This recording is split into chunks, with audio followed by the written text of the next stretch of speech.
You want out ahead of me? Turn right on Monroe Street. Yeah, go ahead. We're in a hurry.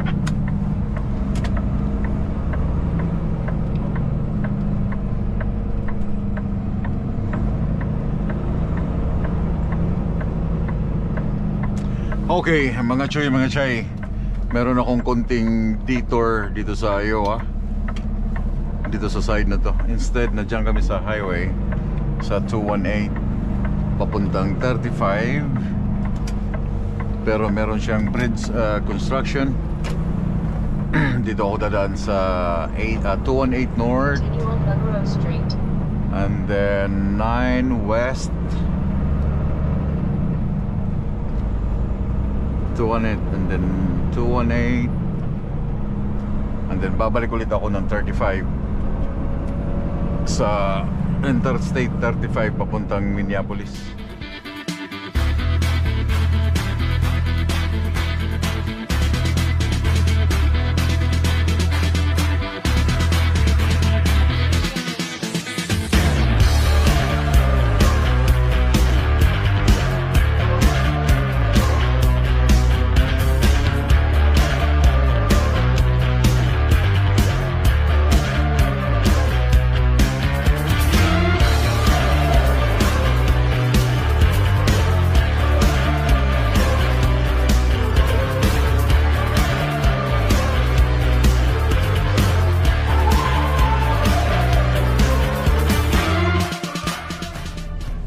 Marami ang nag-complain dahil mahina yung aking boses pag nakalagay na dito sa harap yung aking camera, no?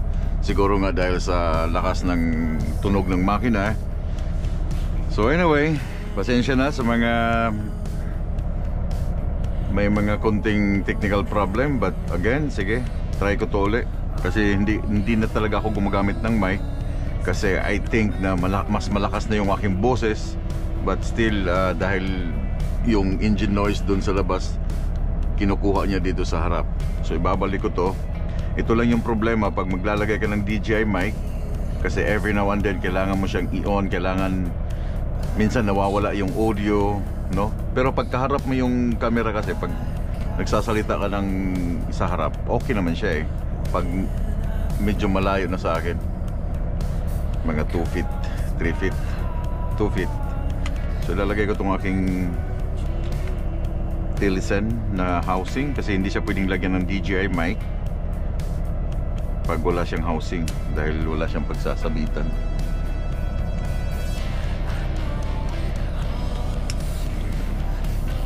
Actually meron akong DJI mic na ginagamit. Ito yun. So ito kasi kailangan mo siyang isabit. Ito yung ano niya, ito yung downside nito. Yan, nakaganyan siya. Then kailangan mo ng jack. Holy, hindi siya pwedeng gamitin, man. Yeah. Kasi kailangan ko nung GoPro mode na housing, not this one. Paano ba?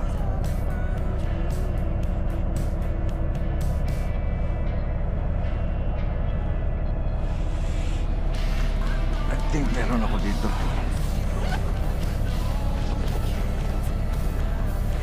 Ang dami kong mga gamit. I hope meron, pero pag wala,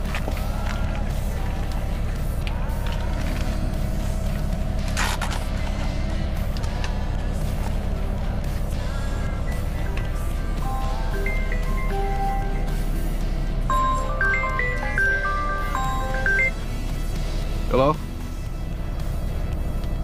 You are receiving this call from Amazon customer service. We have seen recent order number 2488 of iPhone 13 on your account, which is billed on your card attached to your Amazon account. The amount charged is $749.99. We noticed some suspicious activities in your account, so we put a hold to your transaction page. Press 1 now to report this transaction, or 2 to offer. Thank you for reaching Amazon. How can I help you today? Hello, buddy. It's good morning. Yeah, it's too early in the morning and you guys fucking up. Scamming people, please stop. Aga-aga, nang-i-scam kayo eh.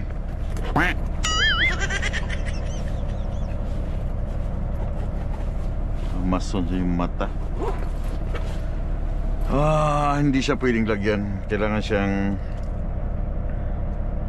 Kasi kung hindi ko siya lalagyan ng cover, lalabas yung ano eh, camera. So I'll try it, but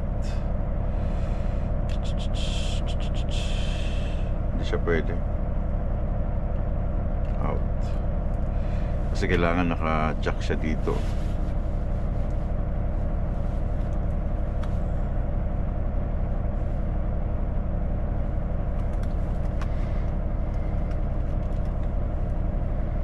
Kaya naka-jack siya dito dapat.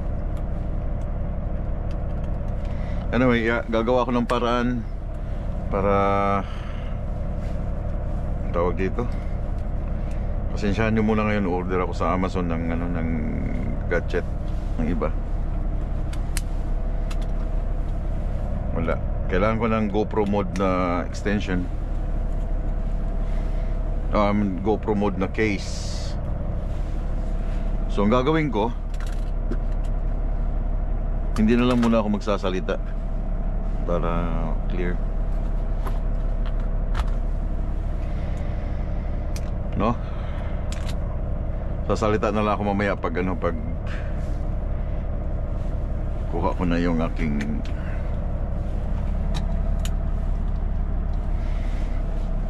alright, pre-trip lang ako mga chuy.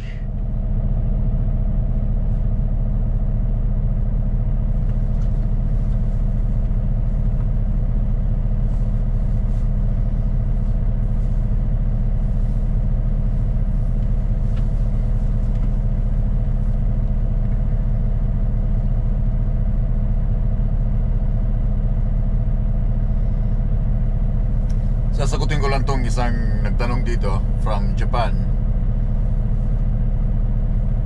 Si Pinoy truck driver ng Japan. Tanong ko lang po, bakit po halos lahat ng Pinoy na naglulunghol wala po bang work na uwian? Hindi po ba nakakabuhay ng pamilya yung araw-araw na umuwi? Salamat.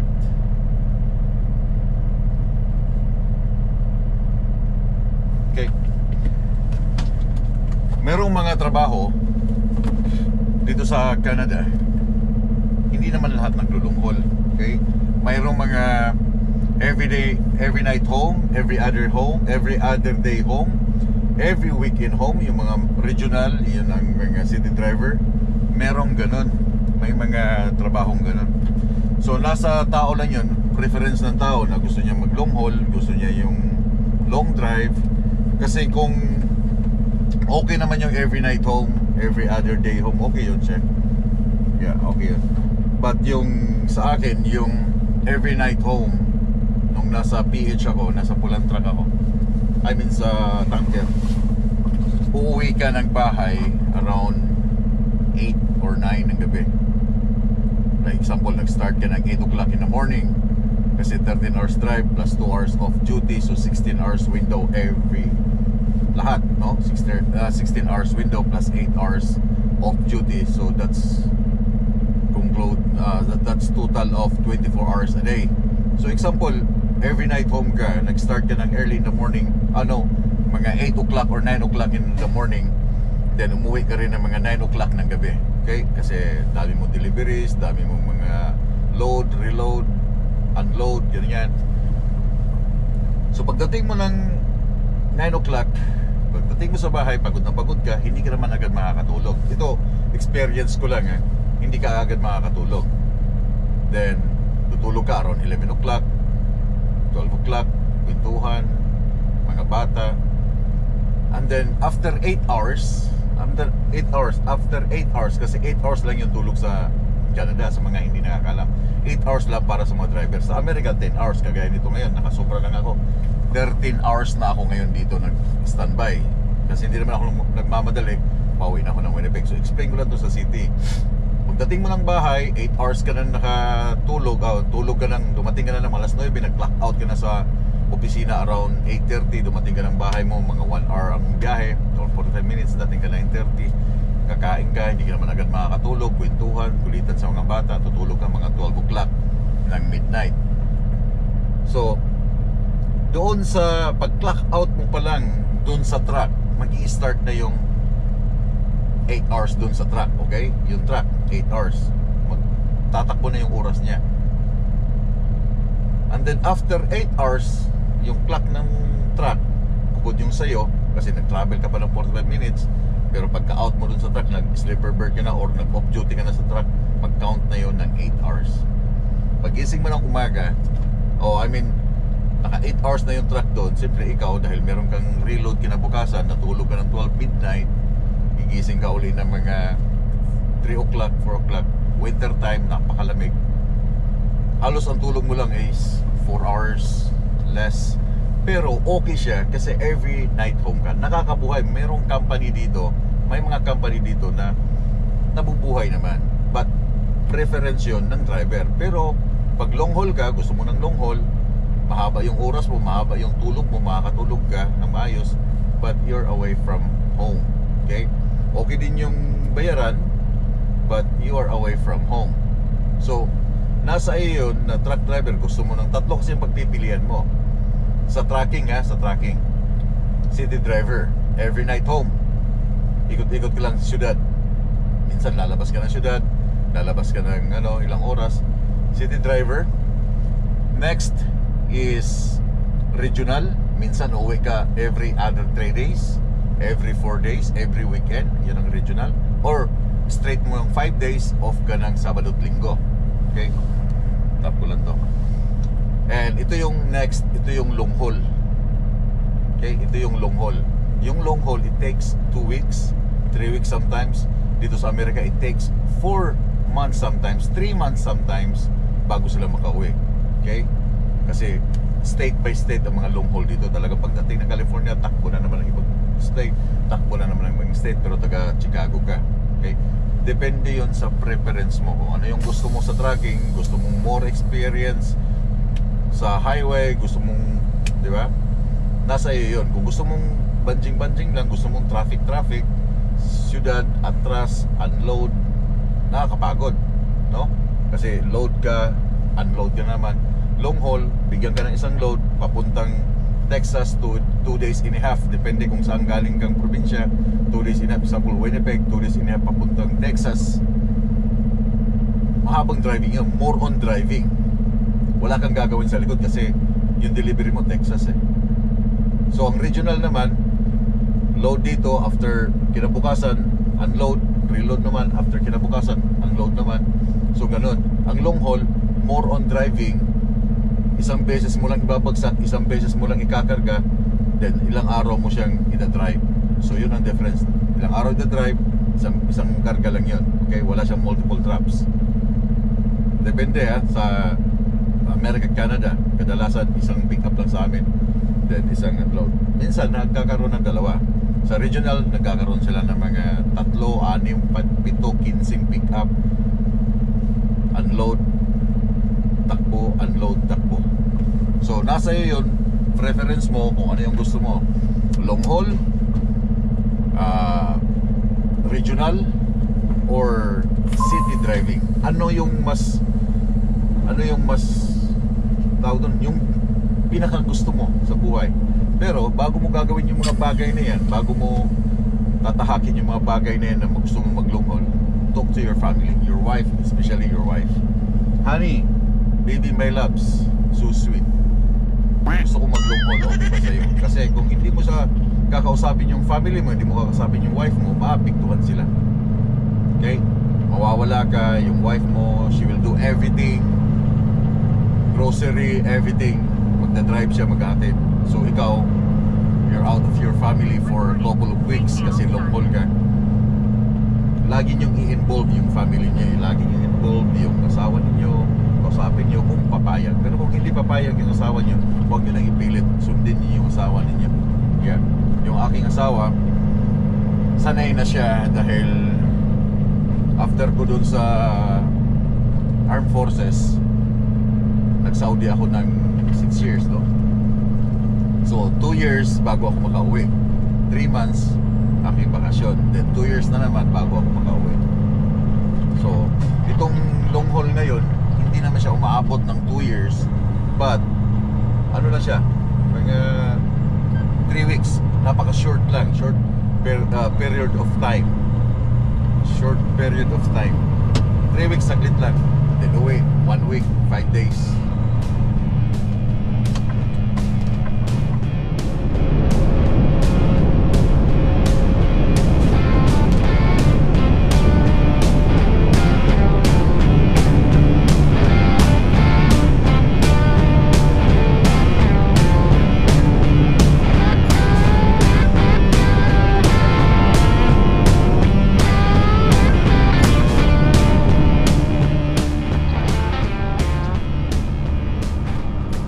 Itong maliit na town ng Iowa, ito yung Osage. Ewan ko ba tama ba yung pagka-pronounce ko? Osage, Osage, Osage. Meron sila mga equipment dito. John Deere Roadworks.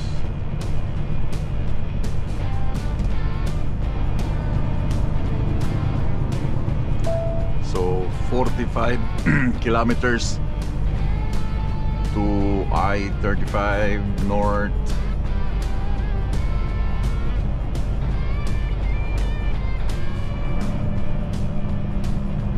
Slow. Hala, hindi makita. Hala, hindi makita.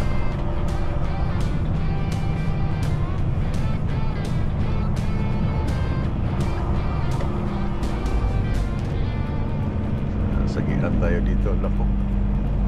Konti na.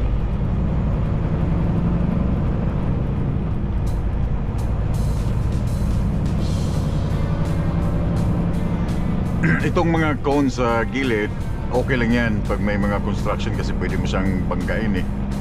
Walang problema. Pero pag merong nakalagay na jersey wall, yung mga concrete barrier, yun ang hindi mo pwedeng banggain. Kailangan mo talagang katulong dyan na may left para lang makadaan ka.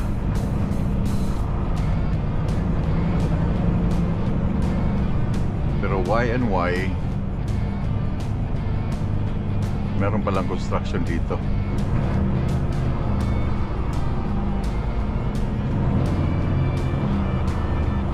Paano akong makakalusot ngayon?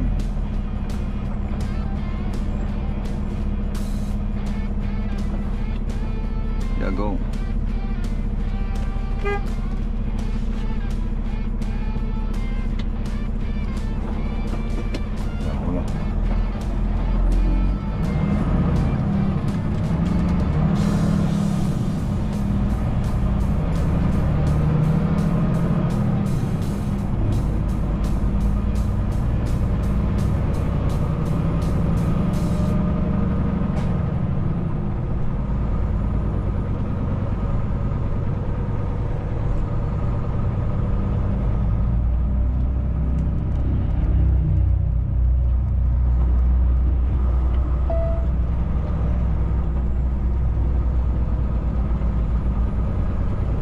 Right lane close.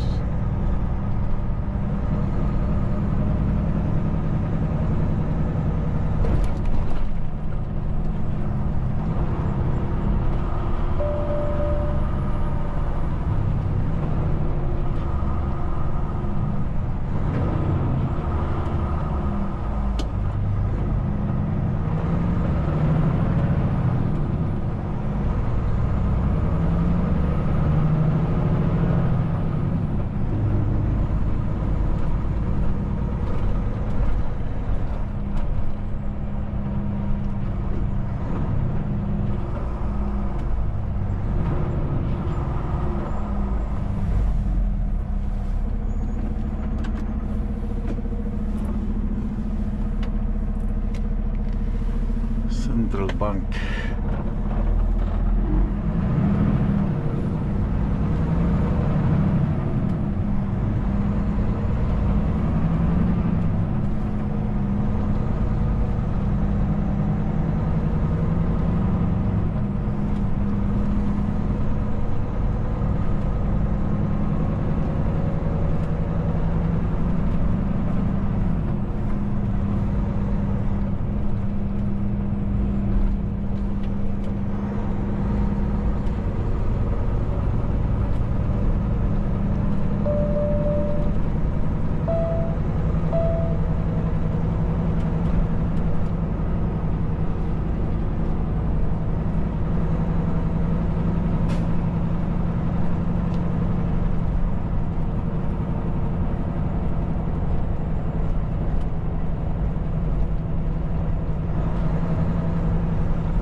Yung style ng mga bahay dito, the same thing sa Canada.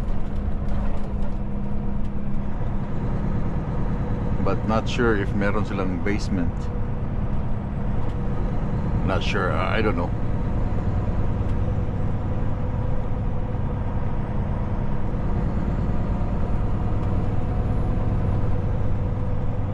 Ganda oh. Maliit lang siya pero rock. Anyway, 42 kilometers to I-35. 45 miles an hour. Let's go. I-35 north.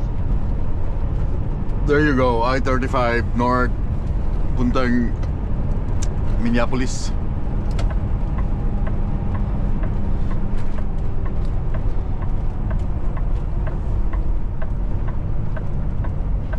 Where are you going, bro?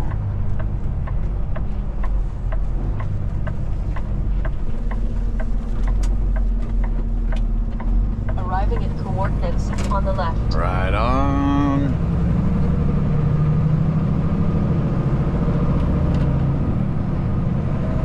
Continue on the current road.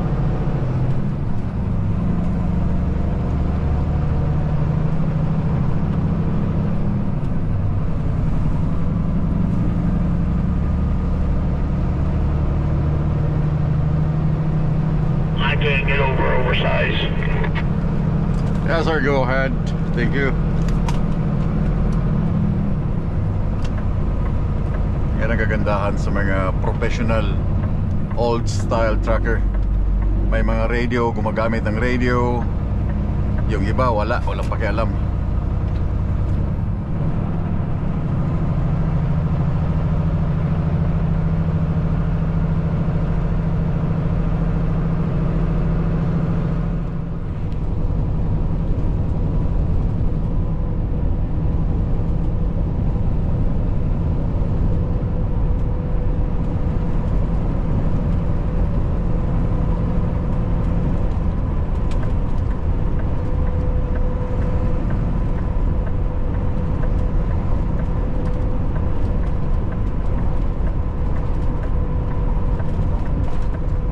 Parang inaantok ako.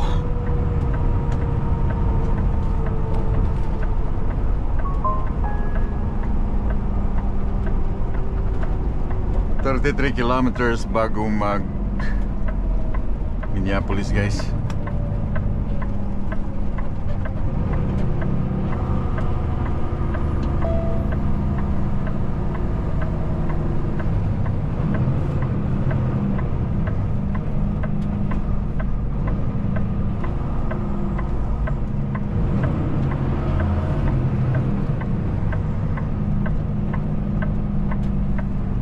Alam niyo, first time kong tumigil dito.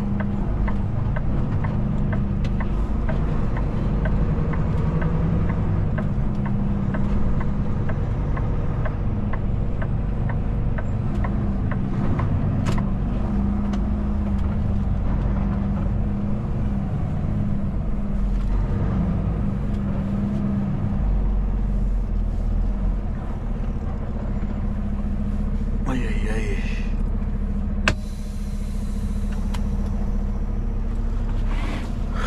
Washroom muna.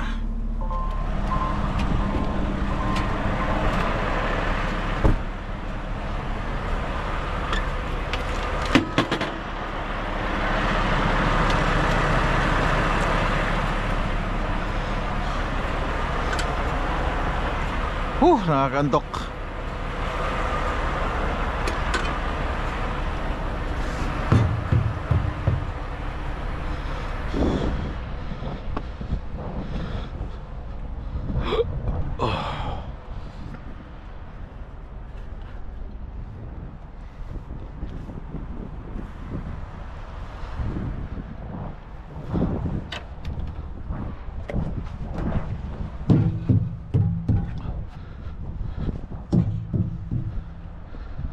So far wala namang nawala.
Oh, stretch muna.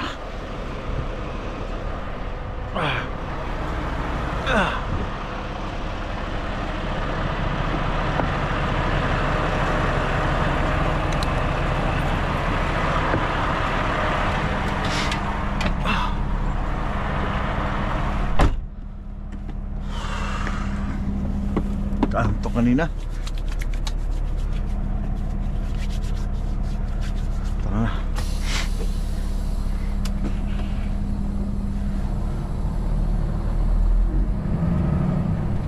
Dali lang.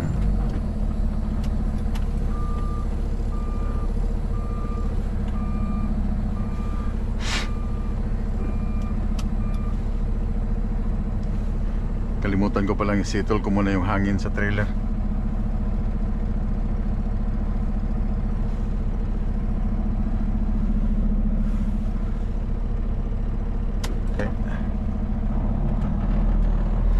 Buti na lang meron silang rest area bago papasok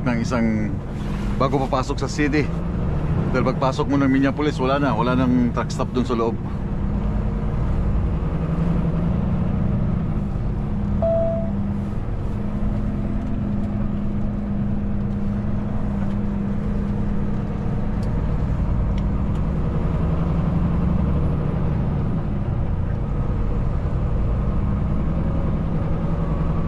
You know, 18 minutes na lang ako sa loob ng city.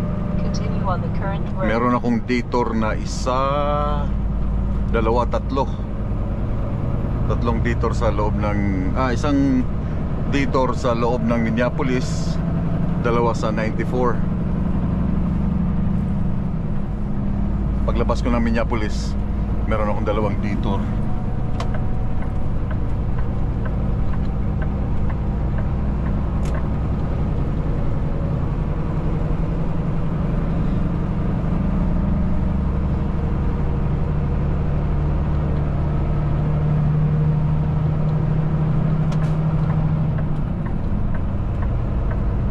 Lane.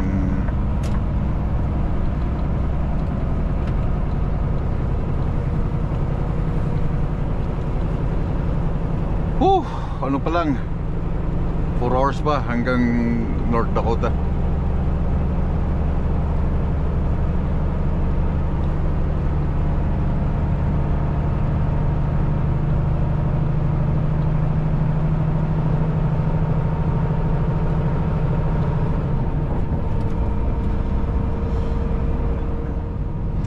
Pipilitin kong makapasok ng North Dakota tonight.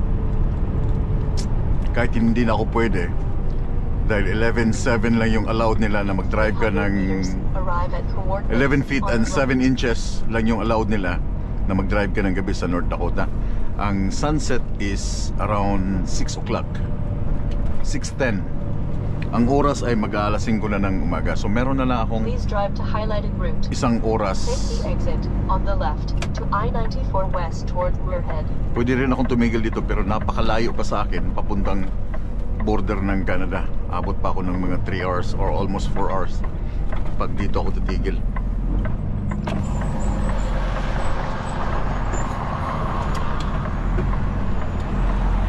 Arriving at coordinates on the right.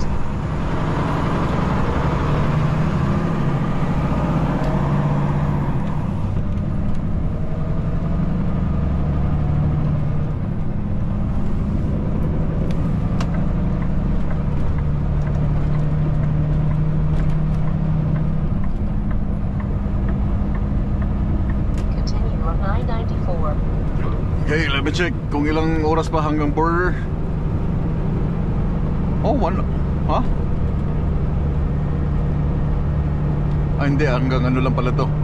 Hanggang pagpasok sa North Dakota, 103 kilometers, isang oras. Sakto siya. Bago mag sunset, alas 6, makapag-drive pa ako ng Big Shift, Travel Plaza. Yun yung Big Shift kanina. And then Pembina Port of Entry, 322 kilometers. Phoenix 29. Ito yun, Phoenix 29. Try ko nga. Gano'ng kalayo? Continue on I-94. 117. Sakto. Doon ako titigil tonight. Pipilitin ko. Meron pa naman akong 30 minutes after sunset. So mga 6:10 ng sunset plus 30 minutes. So 6:55 bago mag alas 7 ng gabi. Bring it on.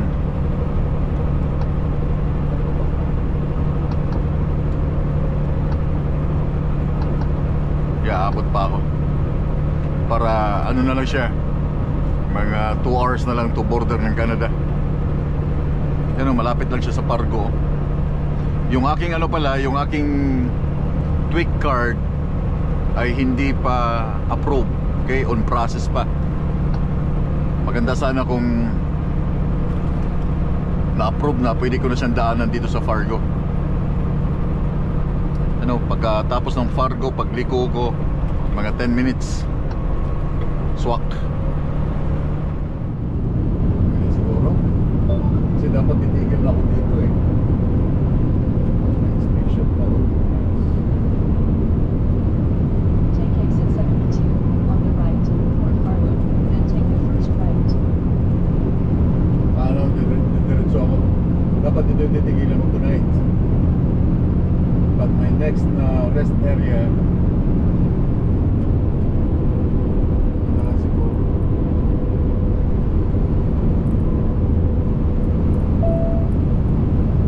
Dadala ako sa rest area. Turn right at the stop sign. No, thank you. Then keep right. No, thank you, bye bye. Yeah, meron isang I think 20 minutes na rest area. Kaya pa ng sunset eh.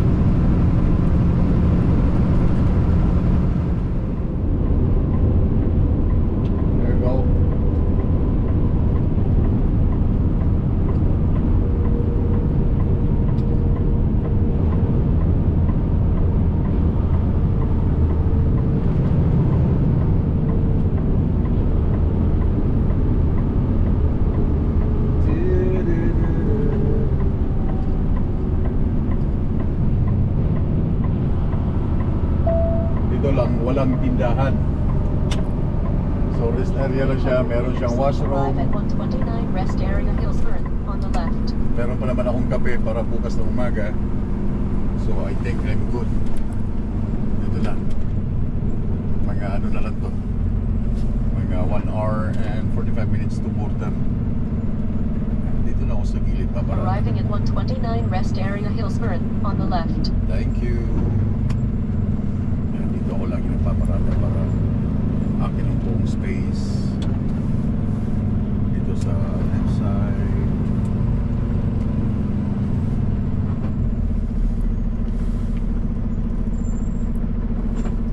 Alright, mga tree, mga chay. Muna patayin yung makina. Leave it 5 minutes. Cool down. You have 1 hour and 36 minutes of remaining drive time. I know, right? Thank you. Whew! Pagod, sakit kaya akong lubot. Grabe ba? Dito ay sapyot na kaya akong lubot ba?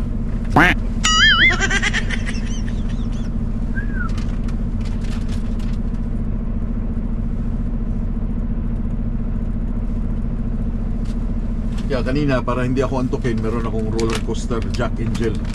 I think it's from Pilipinas, product of the Philippines. Anto kanina eh. Sabi ko, haba pa nito. So, Cheria. Papuntang border, let me see. 1 hour and 45 minutes. Pembina Port of Entry. Continue on the current road. Yeah, 1 hour and 42 minutes. So ano lang siya, mga 191 kilometers. So tatakbo ka ng 113 kilometers an hour. So mga 1 hour and, tama nga, 1 hour and 45 minutes. Pasok ako bukas. Then sunrise tomorrow will be on sunrise tomorrow 8 AM So alis ako ng 7:50, 30 minutes before sunrise. So anong oras na? Okay, 7. Uy, naghang ka na naman. So nag-start na ako ng Sleeper Bird. You have 1 hours and 35 minutes of remaining drive time. Alas 4 ng hapon pa lang kasi oras ng Saskatchewan. Alas 5. Tama ba? Bakit 4:27 ba dito? Dito ay alas 6 na oh. So 6, 7, 8, 9, 10, 11, 12, 1, 2, 3, 4. Gising na ako ng alas 4 ng umaga. Pero alas 8 pa lang ang sunrise. Mga choy, mga chay. Sarap mag-stretching, malamig na. Naka-vest na ako. I think meron na yatang snow somewhere in Brandon and Regina. Nakita ko sa map kanina.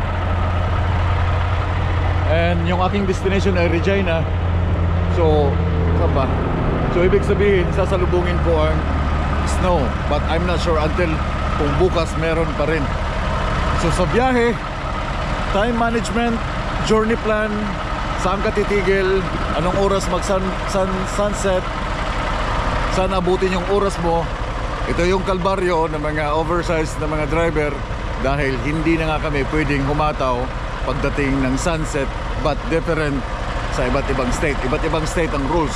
Pero kung 11.7 lang ako, 11.7 wide, pwede ako mag-drive dito sa kahabaan ng highway ng North Dakota all the way kung meron akong oras hanggang border ng Canada. Pero dahil 12 wide, na-allowed nila yung 11 feet and 7, but 12 wide, it's not okay. Mahirap na mahuli, ma-charge ka pa, nagda-drive ka na dapat wala ka na sa kalsada. Pero sakit ng aking lubot, sakit ng aking start ako nag-drive kayo na I think 7 o'clock. Grabe, halimaw na to. Dapat laging may journey plan. Where, when, at what, diba? Dapat lagi mong anuhin yan sa biyahe. Dapat lagi kang baon yan na anong oras ba. Pero okay na ako dito sa side. Walang ang tatabi na lang sa akin dito is this one here. Pero ang luwag ng aking space para wag niya akong sagiin. This is 12 wide. 12 wide and 2 inches. And then yung height niya ay 13 feet lang yan. So ginawa ko na lang siyang 13.6 legal height. Mabigat siya. Ang weight dito sa drive, sa tri-axle, yung weight niya ay 45,000. Sakto lang 45,000 kasi ang maximum weight nito sa tri-axle ay 45,000 yan. So sakto lang, sarado 45,000, sarado yung kanyang weight lahat. Nandito lahat yung bigat. Pero mas mabigat pala yung unahan. Hindi, mabigat pala to dito kasi nandito yung makina eh. So 45,000 yan, walang labis, walang kulang. Andito ay 37,000 pounds. So dapat dito sa tandem, sa drive ay 34,000. So overweight ako dito ng 3,000 pounds. And then sa steering ko ay around 12,100. So dito ang overweight. Doon sakto lang 45,000. Nandito ang overweight. Mabigat din pala to. Hindi ko alam. Pati yung boom na yan mabigat. Pero lahat mayroong permit. Hindi ako overheight, kundi overweight. Overweight saba. Oh, ganda lang kaya load, mga barko. Barko, bangka papuntang Canada. So overweight and over wide. Malapad lang ng konti, pero height, everything is okay. So dito ako papalipas sa Hillsboro sa North Dakota hanggang bukas ng umaga. Bibitawan ko na kayo. I'm gonna end up my video hanggang dito na lang. Maraming salamat sa likes and comments. Please, sa mga hindi pa nag-subscribe, mag-subscribe kayo sa Pinoy Trucker na channel na to. Kung gusto ninyo mga ganitong content about trucking vlogs, mga fanatics sa mga trucks, tumatakbo sa highway, well, marami kaming gumagawa ng content about trucking. Pero daghan kayong salamat sa inyong komento and likes. Pag-amping mo tanan and have a good night. Bye-bye.